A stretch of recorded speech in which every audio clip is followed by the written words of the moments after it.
चार सीटें. Anyway, let's see how it plays out. Let's go straight across to Gorakhpur, the city of Mr. Yogi Adityanath, Chief Minister of Uttar Pradesh. We have our friend Mr. Kirti Nidhi Pandey of the Samajwadi Party right now with us. Pandey साहब नमस्कार. नमस्कार. नमस्कार पांडे जी. नमस्कार नमस्कार नमस्कार. जय हिंद, जय महाराष्ट्र, जय भवानी, जय सिया राम सर, जय सिया राम. जय सिया राम, जय सिया राम. तो पांडे जी, समाजवादी पार्टी ने भी यही दोहराया है कि भाई जब इंडिया अलायंस की सरकार बन जाएगी तो ओल्ड पेंशन स्कीम दोबारा लागू होगी. ये जो और ये बात तो अखिलेश यादव जी न जाने कितनी मर्तबा बोल चुके हैं अलग अलग फोरम पे कि जो अग्निवीर स्कीम है मतलब ये तो मजाक हो गया सारे युवकों के साथ. सारी उम्र जो है आदमी प्रैक्टिस करता है, सब कुछ करता है और उसको बोलते हैं भाई ठीक है तेरे लिए 4 साल की एम्प्लॉयमेंट है तेरे लिए, उसके बाद आप जाइए, आप चौकीदार बनिए या जो मर्जी आपको जैसे एज ए सिक्योरिटी गार्ड आपको नौकरी मिलती है तो लीजिए. तो मतलब यू हैव योर, लोग कहते हैं ना कि मतलब आपका एजेंडा क्या है. मुझे तो लगता है कि समाजवादी पार्टी, कांग्रेस और इंडिया अलायंस के जो घटक दल हैं उनका एजेंडा बिल्कुल साफ हो गया है कि एजेंडा क्या है कि old pension scheme to be revived, Agniveer scheme to be back on a permanent recruitment basis, teachers vacancies to be fulfilled, all 3 crore 68 lakh vacancies in government offices also to be filled. ये सब है sir. और अगर मान लीजिए आप जीत जाते हैं, ये सब करेंगे आप पांडे साहब? देखिए राजीव जी, निश्चित रूप से जो कमिटमेंट हमारा है जी ओल्ड पेंशन स्कीम का, ये 2022 के विधानसभा चुनाव में भी हमारा कमिटमेंट था. और अनसिक्योरिटी, जब आदमी अनसिक्योर होता है तो करप्शन की तरफ बढ़ता है जी. इसलिए गवर्नमेंट के जॉब में भी सिक्योरिटी मस्ट है. और जब गवर्नमेंट एम्प्लॉइज को इस बात की सिक्योरिटी रहती है कि चलिए हम रिटायरमेंट के बाद भी पेंशन पाएंगे, हमारा जीवन यापन इस पेंशन के सहारे चल जाएगा, तो हमें लगता है कि करप्शन पे थोड़ा रोक लगाया जा सकता है जी. लेकिन इस सरकार ने अनसिक्योर कर दिया, ओल्ड पेंशन स्कीम समाप्त करके अनसिक्योर कर दिया कर्मचारियों को. और जब गवर्नमेंट के सिस्टम में काम करने वाले लोग अनसिक्योर हो जाएंगे तो हमें लगता है करप्शन धीरे धीरे वो बढ़ता है. दूसरी बात, जितने कमिटमेंट हमारे हैं जी, जो सेना की भर्ती हो रही है अग्निवीर की जी, 4 साल की कौन सी नौकरी होती है. अगर देश की सीमा पे जो जवान नौकरी ज्वाइन करेगा वो लगातार इस बात के लिए चिंतित रहेगा 4 साल बाद हमें घर जाना है, 4 साल बाद हमें वापस गांव जाना है, तो देश की सीमाएं भी सुरक्षित हो जाएंगी राजू जी. हो चुकी हैं. इसलिए समाजवादी पार्टी का स्पष्ट मानना है और इंडिया अलायंस का मानना है जी कि अगर हम सत्ता में आए तो अग्निवीर योजना को समाप्त करेंगे. जो पुरानी व्यवस्था है गवर्नमेंट, जो पुरानी भर्ती की व्यवस्था, उसमें हम भर्ती करेंगे. तीसरी बात, जो जाति जनगणना का सवाल हम लगातार खड़ा कर रहे हैं, कांग्रेस पार्टी भी कर रही है, समाजवादी पार्टी भी कर रही है, बिहार में लालू यादव जी भी कर रहे हैं, और लगातार जो समाजवादी सोच के लोग हैं वो चाहते हैं जाति जनगणना हो और जितनी जिसकी हिस्सेदारी उतनी उसकी भागीदारी. कम से कम सरकार के पास एक आंकड़ा तो किस जाति के लोग कितने हैं, हम उनको उस हिसाब से उनकी हिस्सेदारी तय कर सके, उनको भागीदारी दे सके. जो बाबा साहब भीमराव अम्बेडकर का सपना था समाज में सब बराबर हो, उस बराबरी के लिए कम से कम जाति जनगणना कराया जाना जरूरी है. तीसरी बात, अभी गांधी साहब एक इसके पहले बोल रहे थे जी जी राजीव जी. मैं उनकी थोड़ी सी बात सुन रहा था बड़े ध्यान से जी. तो कह रहे थे राहुल गांधी जी बड़ी बड़ी बातें कर रहे हैं, कांग्रेस की सरकारें रही हैं, 2014 से पहले उन्होंने क्या कर दिया. देखिए 2014 और 2024 को अगर आप कंपैरिजन करेंगे ना तो 400 का सिलेंडर 1000 हो गया, और डॉलर के मुकाबले रुपए का जब खेल 63 तक था, आज 83 तक पहुंच गया. सर 83 के ऊपर है सर. 83 के ऊपर है. हाँ 83. और जब बात करेंगे पेट्रोल डीजल की, जो 50 रुपए के आसपास था पेट्रोल डीजल, वो 100 के पार चला गया जी. ये डिफरेंस है. और मनरेगा एक स्कीम लाई थी कांग्रेस पार्टी जी. गांव में मजदूरों को रोजगार मिलता था. जो मनरेगा की स्कीम कोरोना काल में लोगों को जीवन दिया, ये सरकार उस मनरेगा स्कीम में बजट नहीं दे पा रही. लोगों को रोजगार गांव में नहीं उपलब्ध करा पा रही। ये डिफरेंसेज है दोनों सरकारों के। जब आप कंपेरिजन करेंगे, इतने सरकारी पद पड़े हैं भारत सरकार के पास, लेकिन भर्तियां नहीं हो पा रही जी। और मैं तो उत्तर प्रदेश से हूं राजीव जी। उत्तर प्रदेश के हालात क्या हैं? भर्तियां तो निकल रही हैं, वैकेंसीज तो निकल रहे हैं, बेरोजगार नौजवान बड़े पैमाने पर आवेदन कर रहा है, लेकिन उसके नतीजे 1, 2, 3, 4 गिनती करेंगे तो दहाई में पहुंच जाएगा यह आंकड़ा, इकाई से दहाई में। 10-10 पेपर लीक, पर्चे लीक हो गए। नौजवान बड़े उम्मीद और विश्वास के साथ आवेदन करता है, तैयारी करता है, एग्जाम देता है और पर्चे लीक हो जा रहे हैं। और सरकार हर बार कहती है कि हम कड़े कदम उठाएंगे। अगर एक बार भी कड़े कदम उठाए होते तो शायद दोबारा पर्ची न लीक होते। दो बार हो गए। यहाँ तो ये सॉरी आपको इंटरप्ट कर रहा हूँ, सॉरी। इस शो में ज्यादातर हम किसी को इंटरप्ट करते नहीं, जिसको जो अपनी बात रखनी है शौक से रखिए। पांडे साहब, सुनने में तो ये आया है कि ये पेपर लीक जान के कराए जा रहे हैं, ये बड़ी चर्चा है बहुत अखबारों में, ऐसा है क्या? देखिए राजीव जी, हम लोग तो लगातार इस बात को कहते हैं, लेकिन चूंकि हम कहते हैं तो लोग कहते हैं विपक्ष के लोग कह रहे हैं। सच्चाई ये है कि सरकार सरकारी वैकेंसीज को भरना नहीं चाहती। पिछले दिनों उत्तर प्रदेश में 69,000 शिक्षकों की भर्ती हुई जी। 6800 पिछड़े और दलित समाज के चयनित शिक्षक पिछले 600 दिनों से ज्यादा हो गए वो आंदोलन कर रहे हैं नियुक्ति पत्र लेकर के। चयनित है, नियुक्ति पत्र मांग रहे हैं, नौकरी मांग रहे हैं। जिसको सरकार ने चयनित किया वो भी सड़कों पे भटक रहा है। और मैं बताऊं, जो बड़े बड़े वादे और दावे किए जाते हैं बीजेपी में कि इतने % ओबीसी को टिकट, इतने % दलित को टिकट, ये ओबीसी डिप्टी सीएम, ये ओबीसी प्रधानमंत्री, लेकिन आपको जानकर आश्चर्य होगा, आप पता करिएगा अपने सोर्सेस से भी, मैं कोई बात गलत नहीं कहूंगा आपके इस चैनल पे, उत्तर प्रदेश के किसी भी पिछड़े और दलित मंत्री के दरवाजे पर अगर वो विद्यार्थी अपनी आवाज लेके गए हैं, अपनी पीड़ा लेके गए हैं, तो वो मंत्री, विधायक, सांसद मिले नहीं। पुलिस ने उन्हें जबरन रोकने का काम किया, लाठीचार्ज करने का काम किया, गिरफ्तार करने का काम किया, वहां से हटाने का काम। यह है पिछड़े दलितों के प्रति भारतीय जनता पार्टी की सोच। इन तमाम इशूज पे हम जनता की अदालत में हैं और लगातार जनता के बीच में हम पीडीए रणनीति के तहत गए हैं। पिछले 1.5-2 महीने में हर विधानसभा में 3-3, 4-4 सभाएं की हैं, हर गांव तक जाने का प्रयास किया और उसी आधार पर हमारी लड़ाई 2024 की होगी। और इस लड़ाई में किसान, नौजवान, बेरोजगार, व्यापारी, एमएसएमई सेक्टर जो पूरी तरह कोलैप्स हो गया बीजेपी की नीति की वजह से। और जी, जो रिसेंट इलाहाबाद हाईकोर्ट का जो ऑर्डर आया था, इलाहाबाद हाईकोर्ट ने कहा कि UP board of Madarsa education act 2004 is unconstitutional है, violation of the principle of secularism. That is what Allahabad high court said. आदेश दिए योगी आदित्यनाथ जी को कि आप ऐसे स्कीम बनाओ जो स्टूडेंट्स यहाँ पर पढ़े हैं उनको कहीं आप इनकॉर्पोरेट करो और उनका शिक्षा आगे बढ़ाने के लिए कुछ कीजिए। बार बार बीजेपी की तरफ से ये मदरसा और मदरसा में पढ़ने वाले बच्चों के बारे में शिक्षा नहीं मिलता, ढंग का शिक्षा, मॉडर्न एजुकेशन नहीं मिलता, ये हमेशा एक आरोप। तो क्या हाईकोर्ट का इंटरफेरेंस ये एक सही रास्ते पे बच्चों को लेके आएंगे? आप कैसे देखते हो इसको? देखिए, मैं इसको आपके सवाल का जवाब दूं इससे थोड़ा सा पूर्व में चलूंगा।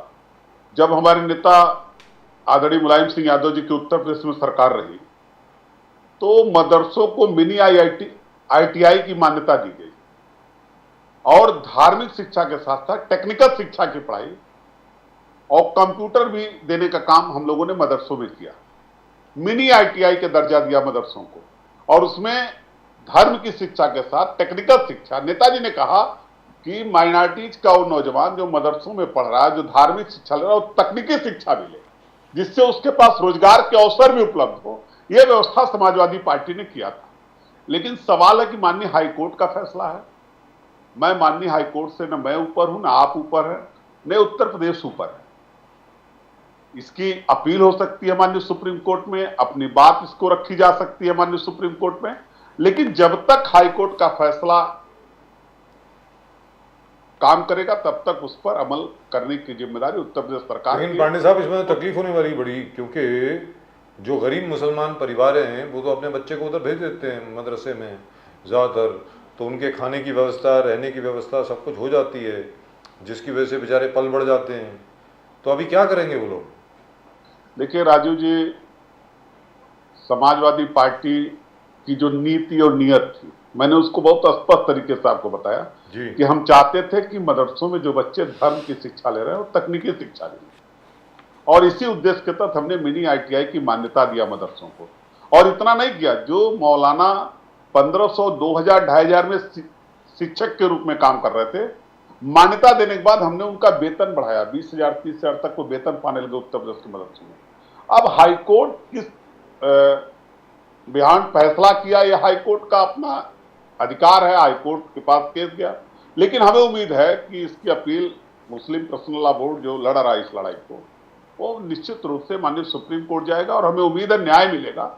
और अगर कोई कमियां तो उसको सुधारने की जो गाइडलाइन होगी, वो जिम्मेदारी उत्तर प्रदेश की सरकार उसमें सुधार करे।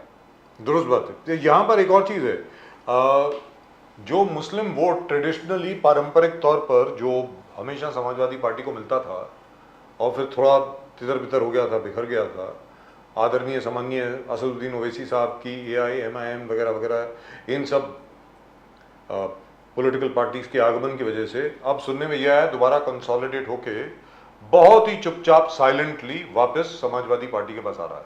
नंबर एक। अब प्रॉब्लम आपकी आ रही है, जो बाकी OBCs हैं उनका जो वोट पहले आपको मिलता था, वहां पर भारतीय जनता पार्टी ने सेंध डाल ली है, उसको आप वापस कैसे लाएंगे सर? देखिए राजीव जी, 2014 और 2019 के चुनाव में मैं बड़ी बेबाकी से कोई बात स्वीकार करता हूं। ये बात हो सकता है हमारे पार्टी के अंदर भी कुछ लोगों को अच्छी न लगे, लेकिन मैं बड़ी बेबाकी से स्वीकार करता हूं कि 14 और 19 में पिछड़ी जाति में भी और पिछड़ी जाति में कुछ लोग, क्या बड़ी तादाद में लोगों ने भारतीय जनता पार्टी को वोट दिया। जी दिया। लेकिन वोट देने के बाद जब आदमी समीक्षा करता है अपनी, तो पिछड़े, अति पिछड़े और दलित, ये तीनों समाज के लोगों के बीच में एक बात तो बहुत स्पष्ट है कि जो संविधान में प्रदत्त आरक्षण का अधिकार है दलित समाज को, पिछड़े समाज को, अति पिछड़े समाज को, वही तो विद्यार्थी आज लखनऊ में आंदोलन कर रहे हैं। और इतना नहीं, मैं कई बार मुझको लगता है आपके शो में भी मैंने कहा कि विश्वविद्यालय की नियुक्तियों में भी पिछड़े, अति पिछड़े और दलित समाज को आरक्षण नहीं मिल पाया। एक एक पदों पर भर्तियां की गई, एक सोची समझी रणनीति के तहत भर्ती की गई, जिससे पिछड़े दलित समाज के लोगों को भर्ती में शामिल न करना पड़े। और बड़े पैमाने पर जो संविधान के तहत प्रदत्त आरक्षण का अधिकार है, वो आरक्षण कहां मिलेगा?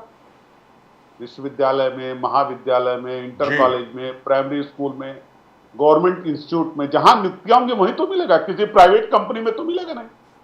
सरकार एक सोची समझी रणनीति के तहत सरकारी संस्थाओं का निजीकरण कर रही है, और निजीकरण में पदों को समाप्त करके आउटसोर्सिंग से लोगों को रखा जा रहा है। आउटसोर्सिंग में किसी आरक्षण के मानक का कोई पालन नहीं किया जा रहा, क्योंकि कॉन्ट्रैक्ट के थ्रू लेबर रखे जा रहे हैं। लेबर ही कहे जाएंगे, एम्प्लॉय तो है नहीं।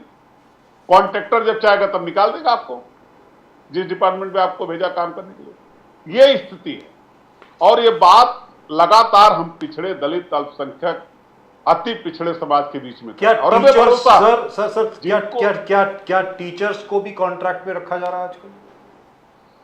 टीचर्स सभी नहीं कॉन्ट्रैक्ट पे रखे गए, अभी टीचर्स नहीं रखे गए। ओके, टीचर्स नहीं रखे गए। गवर्नमेंट इंस्टीट्यूट जैसे नगर निगम है जी, हेल्थ डिपार्टमेंट है, इरिगेशन है, PWD है, यहां जो 4th क्लास से लेकर के क्लास 3 तक के एम्प्लॉई हैं, बाबू हैं, चौकीदार हैं, माली हैं, इन सब पे जो पद निकल रहे हैं उनको धीरे धीरे सरकार लगातार पिछले 7 सालों से उत्तर प्रदेश में समाप्त कर रही है, और उनको समाप्त करके आउटसोर्सिंग के माध्यम से उन पदों पर लोग रखे जा रहे हैं।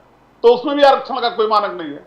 अब तो सवाल यह है कि संविधान बचेगा कि नहीं बचेगा, आरक्षण बचेगा भी, और इसको बचाने की जिम्मेदारी जिसके ऊपर है, जो इस बात को महसूस करते हैं कि इसको बचाना, वो सब के सब पीडीए रणनीति के तहत समाजवादी पार्टी और इंडिया अलायंस के साथ खड़े होंगे, और परिणाम निश्चित रूप से बेहतर है। पांडे जी, क्या जो एक बहुत डिफरेंसेस का चर्चा हो रहा था कि अखिलेश यादव जी और आजम खान जी में डिफरेंसेस बढ़ गए सीट को लेकर। आजम खान जी के कैंडिडेट को शायद दरकिनार कर रहे थे। शिवपाल जी गए मिले आजम खान जी से।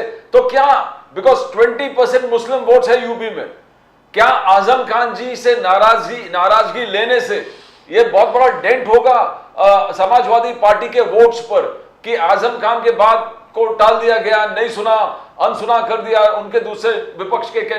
तो ये क्या सीन है, ये क्या प्रॉब्लम सॉल्व हुआ कि प्रॉब्लम बढ़ता जा रहा है? देखिए हमारे नेता आदरणीय अखिलेश यादव जी के बारे में एक बात मैं स्पष्ट कर दूं कि नेताजी के समय से आदरणीय अखिलेश यादव जी लगातार अपने जो सीनियर्स हैं उनका बड़ा सम्मान करते हैं, बेहद मिलनसार है और लोगों के सुख दुख के भागीदार हैं। अगर मैं आपको बताऊं कि कार्यालय पे कोई भी व्यक्ति चला जाता है जो समाजवादी पार्टी के झंडे डंडे के साथ, उसकी बेटी की शादी हो, उसके भाई की शादी हो, किसी के घर में इलाज हो, कोई पढ़ाई से वंचित हो रहा हो, उन सब की व्यवस्था जहां तक संभव हो सकता आदरणीय अखिलेश यादव जी लगातार करें। ये सिस्टम है कि आजम साहब हमारे पार्टी के सीनियर लीडर हैं, बड़े नेता हैं। ये देखिए बड़प्पन हमारे राष्ट्रीय अध्यक्ष जी का, वो उनसे जेल तक मिलने गए, राय मशवरा किया, राय मशवरे के आधार पर जहां टिकट चेंज करने की स्थिति थी वहां चेंज किया और हमें लगता है सब कुछ बेहतर होगा और लड़ाई भी बेहतर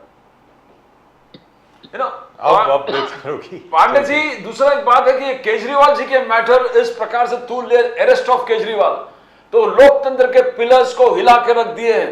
ये नॉट ओनली इस देश में विपक्ष का कहना है बट यूएस में आवाज, यूएस से आवाज आया, जर्मनी से आवाज। तो क्या ये आखिरकार राहुल गांधी जी और अखिलेश यादव जी जो बार बार कह रहे थे कि लोकतंत्र खतरे में है, ऑपोजिशन लीडर को टारगेट किया जा रहा है, राइट विंग एक्टिविज्म सर्ज है, जुडिशरी ढंग से काम नहीं किया, भय के अंदर काम कर रहे हैं, तो ये सब चार्जेस क्या धीरे धीरे हम सही होते दिख रहा है हमको? एवरी स्टेप जो एक एक सरकार जो ले रही है, एक टोटलिटेरियन, एक ऑटोक्रेटिक और जो anti democratic stand of government सामने दिखाई दे रहा है, कैसे देखते हो आप इसको? देखिए, जहां तक दिल्ली के मुख्यमंत्री अरविंद केजरीवाल जी का सवाल है, जिस तरीके से इलेक्टेड सीएम की गिरफ्तारी हुई वो किसी दशा में उचित है। देश ही नहीं विदेश में भी इस बात की भर्त्सना हो रही है, आलोचना हो रही है, निंदा हो रहा कि यह कार्रवाई उचित नहीं है। और एक बात तो आपको भी पता है कि देश के अंदर आदरणीय मोदी साहब जिन जिनको भ्रष्टाचारी बताते थे वो सब आज मोदी साहब के साथ हैं और सबके ऊपर बर्दाश्त है आदरणीय मोदी जी का। चाहे अजीत पवार दादा हो, महाराष्ट्र में नारायण राणे हो, छगन भुजबल हो, अशोक चाब्याण साहब हो, सबके ऊपर घोटाले के केसेज हैं। सब अपनी जान बचाने के लिए बीजेपी के साथ और बीजेपी सबके सर पे हाथ रख करके सत्ता संरक्षण कर रही है। जहां तक अरविंद केजरीवाल जी का सवाल है, जिस शराब घोटाले की चर्चा बराबर हो रही, शरद रेड्डी साहब जो मुख्य अरविंद फार्मा हीरो हैं, अरविंद फार्मा जी जी, वो लोग कर रहे, ईडी करे साहब, केजरीवाल साहब, संजय सिंह साहब, मनीष सिसोदिया साहब पैसा लिए, जबकि माननीय सुप्रीम कोर्ट के फैसले ने जब सब कुछ से पर्दा हटा इलेक्ट्रल बॉन्ड से, तो आप भी जानते हैं, मैं भी जानता हूं, देश जानता है कि अरविंदो फार्मो ने 55 करोड़ रुपया भारतीय जनता पार्टी को चंदा दिया जी। मुलजिम तो भारतीय जनता पार्टी को होना चाहिए, उसके राष्ट्रीय अध्यक्ष को होना चाहिए, जिसने नियम कानून बनाया उसको क्यों नहीं होना चाहिए? और कई फर्म ऐसे हैं जिनके यहां ईडी के छापे पड़े, सीबीआई के छापे पड़े, उन सब ने इलेक्ट्रल बॉन्ड खरीदा और सबकी जान बख्श दी गई। ये कौन सा चरित्र है?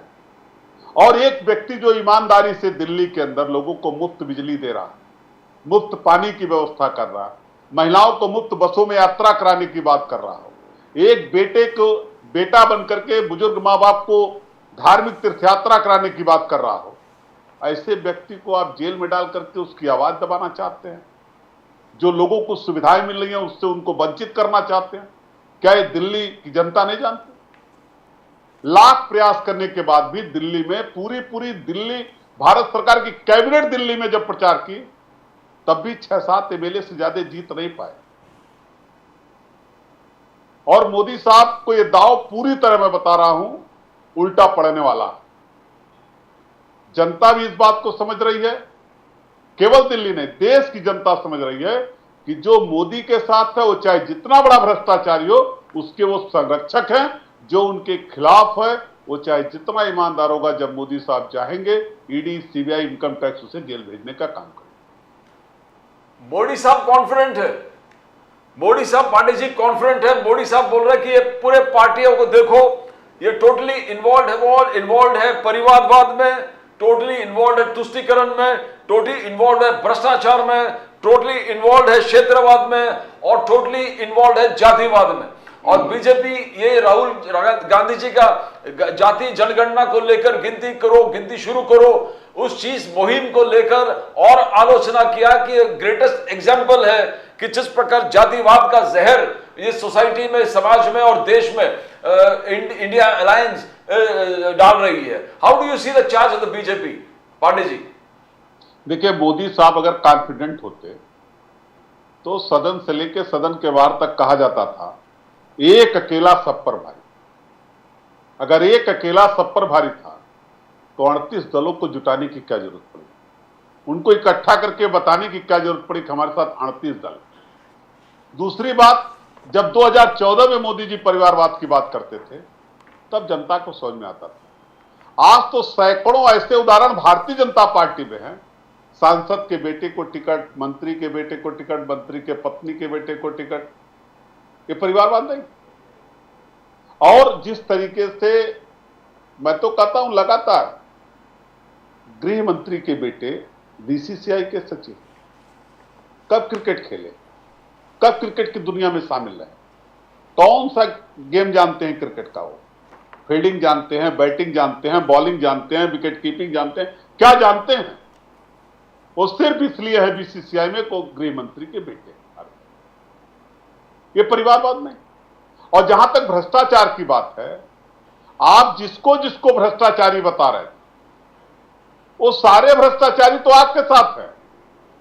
इस देश में 3-4 परिवार को छोड़ दिया जाए तो सारे परिवारवादी पार्टी भी इनके साथ है।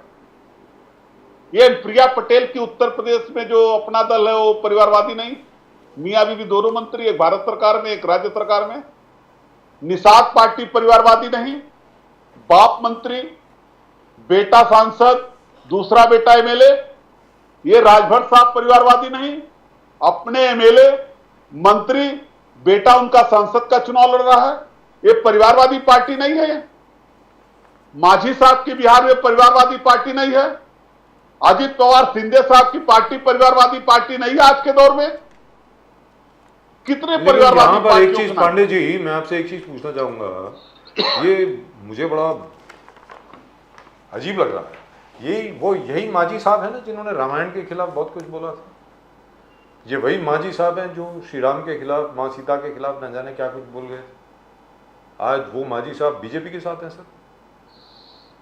देखिए राजीव जी, निषाद जी जो उत्तर प्रदेश के मंत्री हैं कैबिनेट के जी, उन्होंने कहा था कि भगवान राम के अस्तित्व पर सवाल किया था, उनके पिता, उनकी माता कैकेयी के कोख पर सवाल किया जी, और कहा भगवान राम दशरथ के पुत्र ही नहीं जी, वो उसी भारतीय जनता पार्टी की सरकार में कैबिनेट मंत्री जी हैं। और दूसरी बात मैं आपको बताऊं, उत्तर प्रदेश के अंदर पहली योगी सरकार में डिप्टी सीएम रहे दिनेश शर्मा साहब, उन्होंने माता सीता को टेस्ट ट्यूब भी बताया जी, वो भी भारतीय जनता पार्टी में डिप्टी सीएम रहे, राज्यसभा में है वर्तमान। ये स्थिति है भारतीय जनता पार्टी की।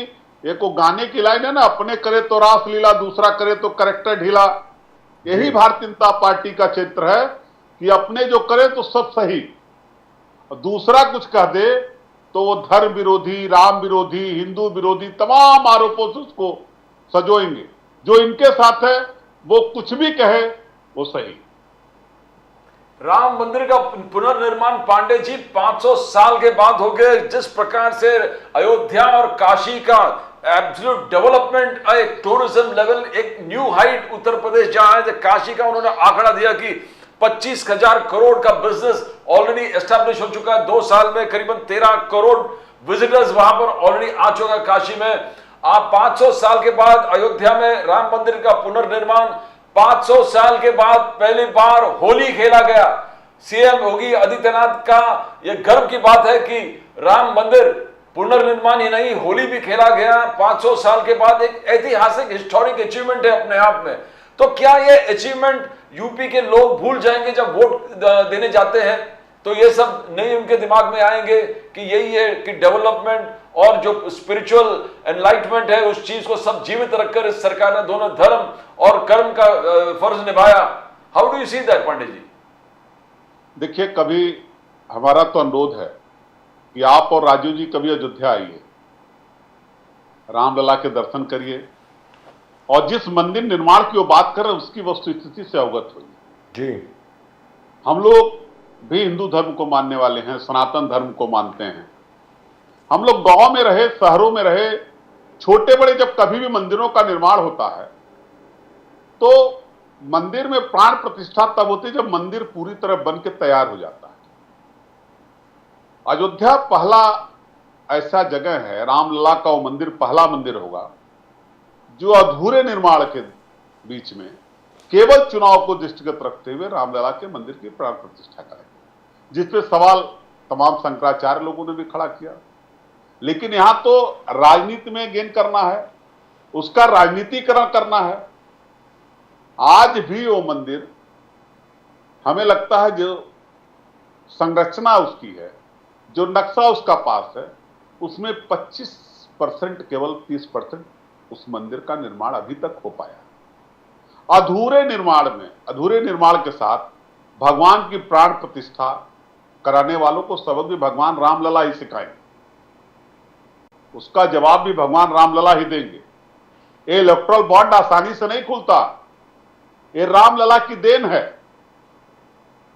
कि जो इलेक्ट्रल बॉन्ड भी खुल गया। लोग जान गए कि बीजेपी कितना चंदा ली, किसके यहां कब सीबीआई गई उसने इलेक्ट्रल बॉन्ड कब लिया, किसके यहां कब ईडी गई उसने इलेक्ट्रल बॉन्ड कब खरीदा। ये जो वैक्सीन फ्री में बनाया कोरोना के दौरान, जिस कंपनी भारत के लोगों को फ्री में वैक्सीन मिला, उस कंपनी ने 500 करोड़ रुपए का चंदा दिया भारतीय जनता पार्टी को। ये सब तमाम जो बंद थे लिफाफे में, वो सब काला चिट्ठा बीजेपी का भी खुल रहा। लेकिन पांडे जी इससे फर्क पड़ेगा क्या? बिल्कुल पड़ेगा। लोग इसको समझ रहे हैं क्या? मैं ये जानना चाह रहा हूं आपसे, मतलब लोगों के समझ में आ रही है बात? देखिए, ये बात धीरे धीरे लोगों के समझ में आ रही है। ये बात समझ में आ रही है कि जो कोरोना काल, संकट का काल, जिसमें तमाम लोगों की जानें चली गई, तमाम लोग भोजन के अभाव में रास्ते में दम तोड़ दिए, कुछ लोग ट्रेन के पटरियों के सहारे घर वापस आना चाहते तो रात में ट्रेन के पटरियों पे सोए और ट्रेन चली गई, कट गए लोग। जिस तरीके से कोई अपनी बेटी को, कोई अपने बाप को साइकिलों पे लाद के ला रहा, कोई माँ अपने बेटे को कंधे पे लाद के ला रही थी, उस दौर में जब कोरोना वैक्सीन बना तो बनाने वाली कंपनी 500 करोड़ चंदा दे रही है। लाभ कितना ली भारत सरकार? 5000 करोड़ लाभ ली और 500 करोड़ चंदा दे रही है। ये तो धीरे धीरे जनता के बीच में खुल रहा है। कहां स्टेट बैंक चाहता था ये बात खुल जाए? तो इसके लिए धन्यवाद देना चाहिए हम लोगों को, माननीय सुप्रीम कोर्ट को। और ये सब रामलला की देन है, सब रामलला की कृपा है, रामलला वहीं की से देन हुआ है। है। सिया राम सबका कल्याण करेंगे। लेकिन ये बात कही थी, पता नहीं आपको याद है कि नहीं, अखिलेश यादव जी ने बात कही थी, मैं आपको याद दिलाता हूं। 22 जनवरी 12:22 को जब प्राण प्रतिष्ठा होने वाली थी, उसके कोई 15 दिन पहले की बात है, ये अखिलेश यादव जी ने बात कही थी कि नरेंद्र मोदी को जरा, मोदी जी को, कभी मोदी तो बोलते नहीं हो, हमेशा जी लगा के बात करते हैं और बड़े तहजीब वाले आदमी हैं। मतलब उन्होंने हमें ये कहा कि मोदी जी को और भारतीय जनता पार्टी के जितने नेता हैं, आप जरा ध्यान से रहिए, एक बार प्राण प्रतिष्ठा हो गई, श्री राम एक बार जाग गए तो उसके बाद इंसाफ होगा। ये याद रख लेना।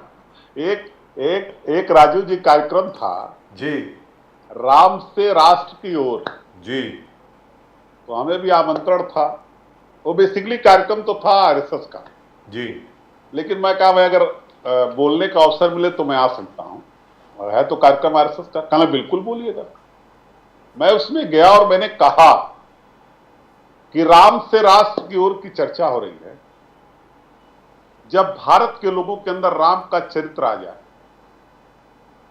राम का जीवन दर्शन आ जाए, जी राम का त्याग आ जाए, राम के राजा के रूप में जो न्याय व्यवस्था थी वो सीख लें, जी तो यह भारत राष्ट्र अपने आप मजबूत हो जाएगा।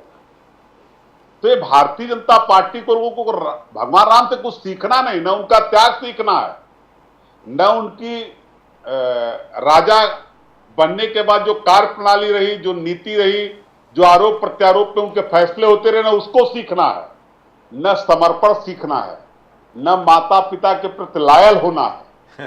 कोई काम उनका सीखना नहीं है। बस भगवान राम को कब मार्केटिंग कैसे हो जाए। अमिताभ बच्चन साहब बैरिकेटिंग के बाहर रहेंगे, मोदी साहब अंदर रहेंगे, शिंदे साहब सबको इकट्ठा करके लेके आएंगे, सारे ग्लैमर को अपने साथ, और सब बैरिकेटिंग के इस पार मोदी जी की ब्रांडिंग होगी, भगवान रामलाल। ये सच है कि भगवान राम जगे हैं और परत दर परत इनकी कलई खुलेगी, और देश की जनता इस बार 2024 में खास करके उत्तर प्रदेश से ही आए थे, और 2014 में उत्तर प्रदेश से आए थे, और 2024 में उत्तर प्रदेश से ही ये लोग जाए। क्या बात है साहब। चलिए पांडे साहब, बहुत बहुत धन्यवाद आपका हमारे साथ धन्यवाद जुड़ने के लिए, और इस बेबाक तरीके से बात करने के लिए आपका और भी धन्यवाद। नमस्कार। जय सिया राम। जय सिया, जय सिया राम। जय Shri Ram. Well, that's just about it as far as tonight's show is concerned. Please do subscribe to the channel. Channel को ज़रूर सब्सक्राइब करें और शेयर करें, लाइक करें, अपना फर्ज निभाएं। चैनल को सब्सक्राइब जरूर करें और थोड़े बाद कमेंट्स भी भेजें। I'll try and read out as many comments as possible tomorrow. Tomorrow is Good Friday, of course. Tomorrow is the day when our Lord Jesus Christ, Jesus the Christ, Yeshua, was crucified. So it's called Good Friday. And we'll talk about that tomorrow. But that is for tomorrow. At the moment, that's it. That's all we've got for you in tonight's show from both Pradeep ji and myself. आप सब लोगों को नमस्कार। जय हिंद, जय महाराष्ट्र, जय भवानी, जय शिवाजी, वंदे मातरम। वंदे मातरम। जय सिया राम, हर हर महादेव। हर हर महादेव।